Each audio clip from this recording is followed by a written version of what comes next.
الديون اللي وصل اللي على الزمالك 2 مليار ونص. هل التصريح ده ممكن يؤثر على يعني نادي الزمالك عموما؟ وهل برضه في نفس الوقت وازاي نادي الزمالك يقدر يوفر هذه المبالغ يا كابتن جمال؟ هو طبعا المبلغ مش عارف هل مبالغ فيه ولا ده حقيقه.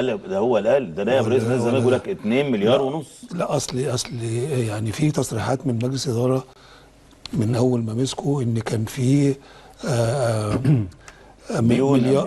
مليار ونص ديون، واحنا سددنا مليار وشويه، وحصل ان شاء الله ارض اكتوبر تسدد كمان. وبعدين تطلع 2 مليار تاني ليهم. يعني 2 مليار ونص. ايه اللي بيحصل؟ هو قال مليار ونص ولا 2 مليار؟ 2 مليار ونص. انا بقول 2 مليار ونص.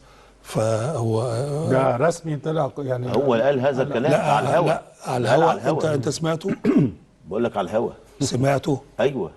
امتى؟ الناس ما هو شغالين اهو، الراجل شغال على الهوا دلوقتي. هو دلوقتي على الهوا 2 مليار. في احد القنوات. اكيد طبعا. اما نبقى نشوف يفصص الديون. انا عايز اخد رايك في التصريح نفسه يا كابتن جمال. لا، ما ينفعش عشان لعيبه على الاقل. ما ينفعش يقول على الهوا. يعني هو كتب على السوشيال ميديا ان الكابتن هشام اسمه هشام نصر نائب رئيس